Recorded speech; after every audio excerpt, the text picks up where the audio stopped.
Hola amigos, it's Will here from Will's Custom Figures, coming at you today with a big bad breakdown of the one and only X-Men's Stryfe and my custom figure of him. So please guys, sit back and relax while I took you through why and how I made him and everything else in between. So firstly, why did I make Stryfe? Well, I love the X-Men.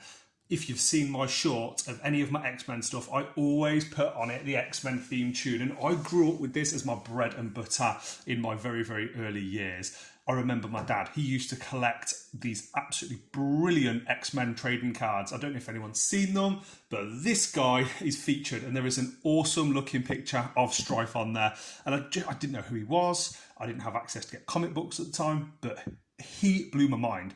When I looked into the backstory and I found out that Apocalypse killed Cable, made a clone, and then Cable come back and fought his clone in Stryfe, man, blew my mind. So I want to give you guys a bit of an overview how I made him, in case you want to make your own, or in case you ever want one of your own. So the recipe for making him is simple. I'm just going to pull him off this stand so you can see him a little bit closer. Now, firstly, how did I make this mask? And I am so happy with this mask. You have to have some, I guess, ability with clay to make it. All I did, move him to the side, I pulled this mask off the Marvel Select, or the Diamond Select diorama that came with Cable. As you can see, it's a beautiful diorama, but yanking that bad boy off, making a cast of it, and then I used clay to build the back of the head, adding on all of these awesome little spikes here, using actually an old birthday card. So I was really happy with myself making that. As you can see, I've done all the little intricate details at the top, and I've kind of just went ham by myself. I've done what I wanted to do. I don't know if this is comic accurate. I just wanted them to look cool. And you'll find that with a lot of my custom figures. I just want them to look cool. Now, I had seen someone else had done a very similar thing to this, which inspired me to do it. Yeah, you can get these casted heads from me just on eBay. If anyone is interested, just reach out, let me know. I hand sculpted the mouth on there, and do you know what? I'm really pleased with how it turned out. Now, a few nice, useful little tidbits for anybody that is interested in making their very own one. Let me just center that up for you. There we go. So if anyone is interested in making their own one, you will need a DC Multiverse Azrael figure.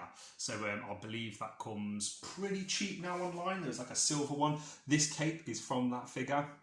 Now, there is quite a lot of customization you need to do to get them to look like this. Firstly, save your old paintbrushes. These 1, 2, 3, 4, and then there's 2 in here, 2 in here. This 8 spikes that are on the side have basically just been old paintbrushes. I'll just get a pencil sharpener, your very box standard pencil sharpener, and I just shave them down, and I just sharpen those pencils as I go, super glue them on. This bit here was just some card that I bent basically into a position. I've got 2 triangles, folded them and glued them on top of each other with a slight gap. That's where you can see there's like layers to that. I had to cover up the bat symbol here. And yeah, if any of you haven't used it, get super glue where you have a catalyst. It comes with like a little catalyst spray.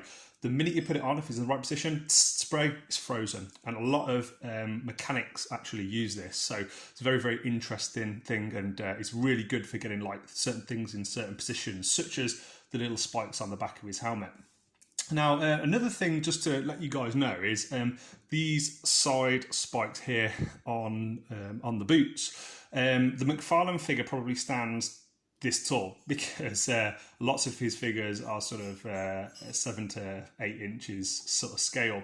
So I actually cut the legs. I got an old pair of WWE wrestling figure boots, and I glued them on there. Then used clay to add in the little details, and these arm gauntlets I actually yanked off the original figure and I stuck them on the sides here. And as you can see, just glued them down again. I'll give you a bit of a close-up. I'm so happy with how they've turned out. Like, can't believe how happy I am. Now, one of the things is just a single sort of like rocker backwards and forwards for these boots. In retrospect, I would have probably liked to have used an Elite WWE figure or a Marvel Legends figure. So then I've got the ankle rocker and everything else for better posing. However, for me, Stryfe is never going to be flying around in all these crazy different posts. He's going to be poses. He's going to be pretty much static, slaughtering someone with this awesome looking sword. This is also a McFarlane sword. It came with an Odin Odin figure, or it might have been a Zeus figure, I can't remember, one of the two, but really happy with that. The final little details I want to talk you through, once I've stripped off these spikes and glued them on here from the arm gauntlet, I used clay and then scored the clay with a scalpel to give it these nice lines across. These hands are the original hands that come with it as well, so really, really pleased with how they look. And I used a gunmetal blue to get this awesome looking blue detail and just different tones, as you can see here on the arms, in between the gauntlets, on the body, and also to bring out these extra silver bits and make them look even more badass.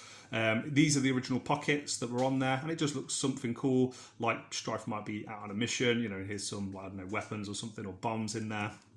And he still retains a lot of articulation. The head completely moves up, down, left, right. I saw the reveal at the Hasbro PulseCon of Stryfe, and I'm not going to lie, he looks a little bit puny to me. I wasn't a big fan of that Stryfe, but what I'm going to do is now I'm going to put him back on the diorama, give you guys a bit of a 360 view of him so you can see him from all different angles, and go with a crappy free cam. All right, 1 second, I'll be back. And here we go, guys. If you can make it 6 minutes into this video, then you're not going to mind a little bit of shoddy camera work by myself. I thought I'd replace Wolverine with Mr. Sinister, another X-Men bad guy, so you can see how these all look together.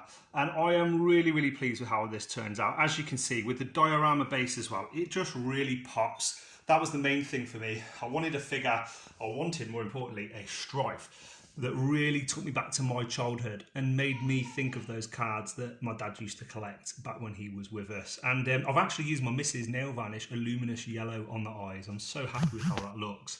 Here's just a few different angles, just in case any of you guys are ever interested in doing your own. Please message me, guys, on Facebook, Instagram, YouTube if you want to. If you want to know how to make your very own one, then it would be an absolute treat to talk you through, or I can actually make a custom of this if anyone is interested. Just so you know, that is actually the gun that comes with the Diamond Select cable figure.